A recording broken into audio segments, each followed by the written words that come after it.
Hello students, this is Prince Gupta. Today I am going to explain your computer's fourth chapter, which is Introduction to Programming Concepts. So let's begin. Introduction. A computer requires instructions to perform any task. These instructions are written and executed in a specific sequence and are called computer program. A computer program is written in a specific language that a computer can understand and interpret. This language is called a computer language or a programming language. The person writing the computer program is called a programmer or a coder. ये fourth chapter programming concept से related है. जब भी हम कोई software use करते हैं तो उस सॉफ्टवेयर को पहले किसी न किसी कोडर ने या प्रोग्रामर ने प्रोग्राम किया हुआ होता है, तभी वो सॉफ्टवेयर सारे वर्क अच्छे से कर पाता है. समझते हैं प्रोग्रामिंग कॉन्सेप्ट्स क्या होते हैं. A computer requires instructions to perform any task. जैसे कि हम जानते हैं कंप्यूटर एक मशीन है और कंप्यूटर को अपना वर्क करने के लिए एक इंस्ट्रक्टर की ज़रूरत पड़ती है जो उसे सारे इंस्ट्रक्शंस दे, और ये इंस्ट्रक्शंस रिटन होते हैं, रिटन लैंग्वेज में होते हैं. बट कंप्यूटर की एक डिफरेंट लैंग्वेज होती है जिसको कंप्यूटर लैंग्वेज कहते हैं, और उसको किसी न किसी यूज़र को उसको प्रोग्राम करना होता है, और इस लैंग्वेज को हम प्रोग्रामिंग लैंग्वेज भी कहते हैं क्योंकि उसे कोई ना कोई प्रोग्राम करता है. So the person writing the computer program is called a programmer और ए कोडर. तो वो इंसान जो किसी प्रोग्राम को लिखता है, किसी सॉफ्टवेयर को बनाता है, उसको प्रोग्रामर या कोडर कहा जाता है. Programmers use programming language such as Basic, C, C++, COBOL, Pascal, Visual Basic and Python to develop a set of instructions for a computer to execute. Each programming language has its own vocabulary, which is basically a list of keywords exclusive to a language, and grammar, which is called the syntax of the language. The programmers must follow syntax and the semantics of the programming language to write a computer program. Programmers जो languages use करते हैं इन softwares को या programmes को लिखने के लिए वो हैं बेसिक, सी, C++, COBOL, pascal, Python etcetera. तो इन लैंग्वेजेस के थ्रू कंप्यूटर प्रोग्राम्स लिखे जाते हैं. इनमें सेट ऑफ इंस्ट्रक्शंस जो है एंटर किए जाते हैं और जिनको कंप्यूटर एग्जीक्यूट करता है बाद में. इसमें कई सारी कमांड्स होती हैं जिनकी एक लिस्ट होती है, जिनको इन लैंग्वेजेस की सिंटैक्स बोला जाता है. ठीक है, इन सिंटैक्स को अगर हम सीख लें तभी हम इन लैंग्वेजेस के थ्रू प्रोग्रामिंग कर सकते हैं. So our next topic is generations of programming languages. A computer language is one of the mediums to interact with the computer. The evolution of computer languages is often known as generations. Computer languages की generation से मतलब उन levels से है जो शुरुआत से लेकर अब तक कंप्यूटर की लैंग्वेजेस में जो मॉडिफिकेशंस किए गए हैं, जो अपग्रेडेशंस किए गए हैं, उन सबको कंप्यूटर लैंग्वेज में जनरेशंस बोलते हैं. मशीन लैंग्वेजेस की कई सारी जनरेशंस अब तक आ चुकी हैं. So let's explore some other generations of computer languages. Number 1, first generation or machine language. First generation language was used in 1940s. It is the lowest level of computer language. This level is also known as machine language. Here information was entered into computer in the form of a long series of ones and zeros or the binary codes. So first generation languages were mainly used for first generation computers, which were mammoth room size system. So first generation की जो language थी वो 1940s में introduce कराई गई थी सबसे पहले, और ये सबसे लोएस्ट लेवल है कंप्यूटर लैंग्वेज का, और इसको हम मशीन लैंग्वेज के नाम से भी जानते हैं. इसमें सारी इन्फॉर्मेशन सिर्फ वंस एंड ज़ीरो के को यूज़ करते हुए इनपुट कर सकते थे, और इसमें बाइनरी इंस्ट्रक्शंस हम दे सकते थे कंप्यूटर को, जिसको वो ऑन और ऑफ सिग्नल्स के थ्रू समझ सकता था. और ये वाली लैंग्वेज सिर्फ फर्स्ट जनरेशन के कंप्यूटर्स के साथ ही यूज़ की जाती थी, जो कि बहुत बड़े होते थे और रूम साइज होते थे. So the second one is second generation और assembly language. Assembly language was developed in the mid 1950s. It was considered a great leap forward. It used mnemonic codes or easy to remember abbreviations rather than numbers. Examples of these codes include A for add, CMP for compare, MP for multiply, and STO for storing information into memory. Like programs written in other programming languages, assembly language programs consist of a series of individual statements or instructions that instruct a computer. So 1950s में इस language को develop किया गया था और इसमें पूरे numbers को यूज़ करने की जगह पर सिर्फ कुछ एब्रिविएशंस को यूज़ किया जाता था, like A for add, CMP for compare, MP for multiply, and STO for storing information into memory. Programs written in assembly language requires a translator to convert them into machine language. The translator here is called an assembler. You will learn about it later in the chapter. The principal advantage of assembly language is that programs can be very efficient in terms of execution time and main memory uses. So assembly language को भी machine language में change कर ही computer को सारे instructions दिए जाते हैं, और मशीन लैंग्वेज में चेंज करने के लिए हम ट्रांसलेटर यूज़ करते हैं जिसको असेंबलर कहते हैं. ये असेंबली लैंग्वेज को मशीन लैंग्वेज में चेंज कर देता है जिससे कि कंप्यूटर उसको समझ पाए. और ये असेंबली लैंग्वेज जो है वो मशीन लैंग्वेज से काफ़ी सिंपल है क्योंकि इसमें नंबर्स की जगह कंप्यूटर को इंस्ट्रक्शंस देने के लिए हम स्टेटमेंट्स को यूज़ करते हैं. The third one is third generation language or high level language, a programming language in which the programming statements are not closely related to the internal characteristics of the computer is called a high level language. These are advanced computer languages that do not depend on the type of computers used. The third generation languages evolved as the most useful programming language in the 1960s and 1970s. This generation of language contains instructions in the form of English-like commands to perform a task. A translator is needed to translate the symbolic statements of a high-level language into computer executable machine language. So इस third generation की जो language है वो high level language है, और ये computer languages बाकी के दोनों लैंग्वेजेस से काफ़ी इवॉल्व है.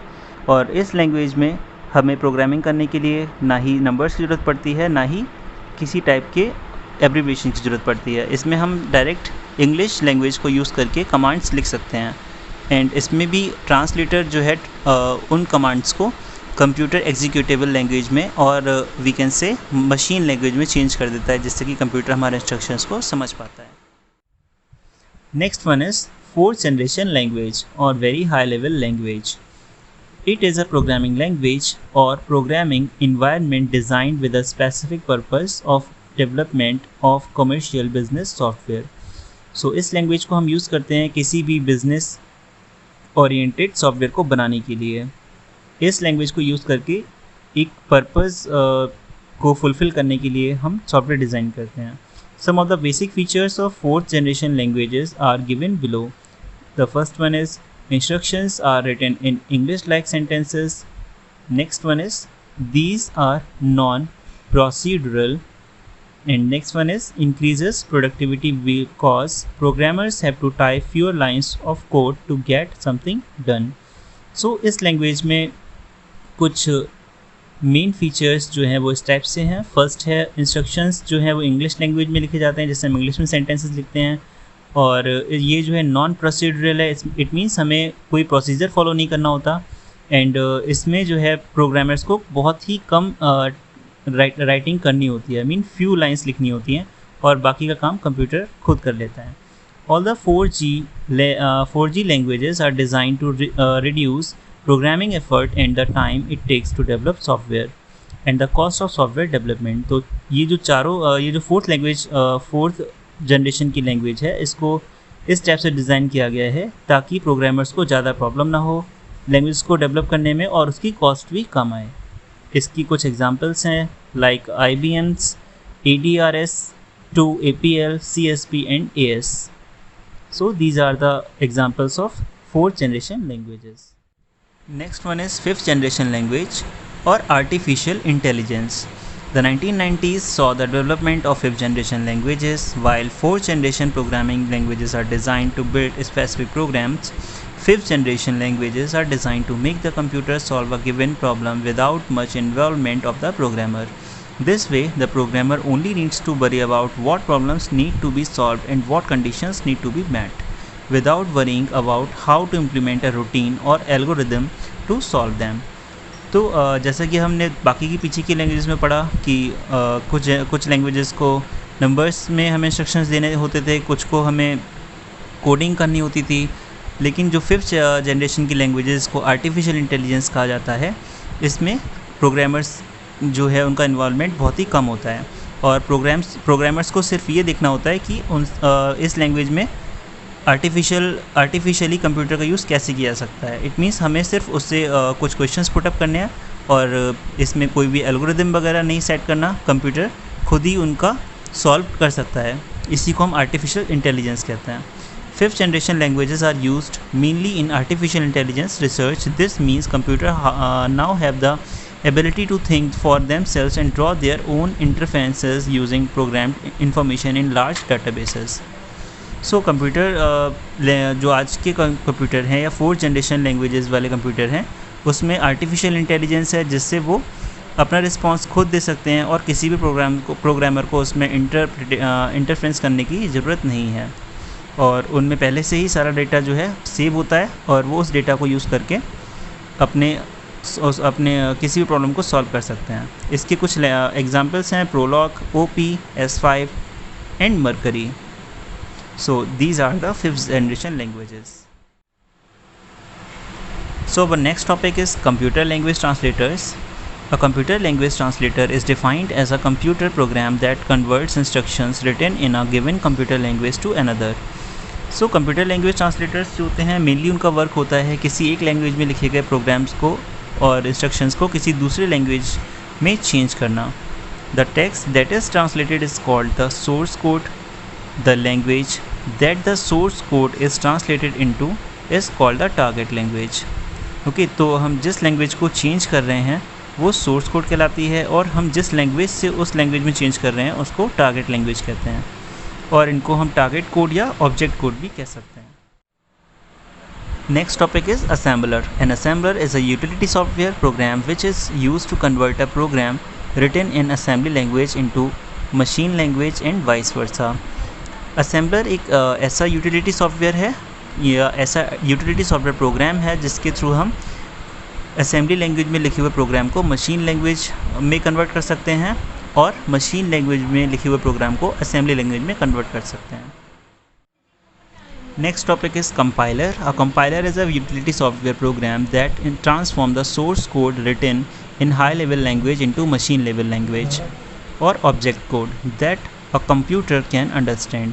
कंपाइलर एक ऐसा यूटिलिटी सॉफ्टवेयर प्रोग्राम है जो सोर्स कोड जो हाई लेवल लैंग्वेज में लिखा हुआ हो उसको मशीन लेवल लैंग्वेज में चेंज कर देता है और ये अगर उन कोड्स में कोई एरर होता है या कोई मिस्टेक होती है तो उसकी एक लिस्ट हमें दे देता है रेक्टिफाई करके, जिससे कि हमें अपने कोड को और बेटर बनाने में हेल्प मिले। The basic disadvantage of using a compiler is that a lot of disk space is used. Each source code will generate an object code and an executable file, thereby occupying a lot of disk space. For every programming language, there is a different compiler available. Languages like C and Pascal use a compiler. So basically इसके कुछ disadvantages भी हैं, like compiler जो है वो बहुत ज़्यादा disk space use करता है क्योंकि हर एक सोर्स कोड का ऑब्जेक्ट कोड जनरेट करता है जिससे कि हमारी डिस्क पर ज़्यादा लोड पड़ता है और वो ज़्यादा डिस्क स्पेस घेरता है। For every programming language there is a different compiler available. हर एक अलग अलग प्रोग्रामिंग लैंग्वेज के अलग अलग कंपाइलर अवेलेबल हैं like C and Pascal. Our next topic is interpreter. An interpreter is a utility software program that translates the source code into intermediate code and immediately executes it line by line. The object code is not stored in a separate file. In fact, the interpreter analyzes and executes each line of source code in succession without looking at the entire program. तो जो interpreter होता है वो एक ऐसा utility software या programme होता है जो ट्रांसलेट करता है सोर्स कोड को इंटरमीडिएट कोड में और ये लाइन बाय लाइन उसको एग्जीक्यूट करता है और ये कोई भी एक सेपरेट फाइल नहीं बनाता जिससे कि सोर्स कोड या ऑब्जेक्ट कोड उसमें स्टोर हो पाए। एंड ये एक एक लाइन करके उसको चेंज करता जाता है विदाउट पूरे प्रोग्राम को देखे हुए। The disadvantage of an interpreter is that it has no memory to store the translated lines. Every time a program is executed, the source code has to be converted afresh. So in our last topic, there are some important terms and definitions, which are modular programming, procedural programming, object-oriented programming, event-driven programming, and rapid application development. I will define all these terms and definitions in my next video. So for today, that's it. Thank you very much.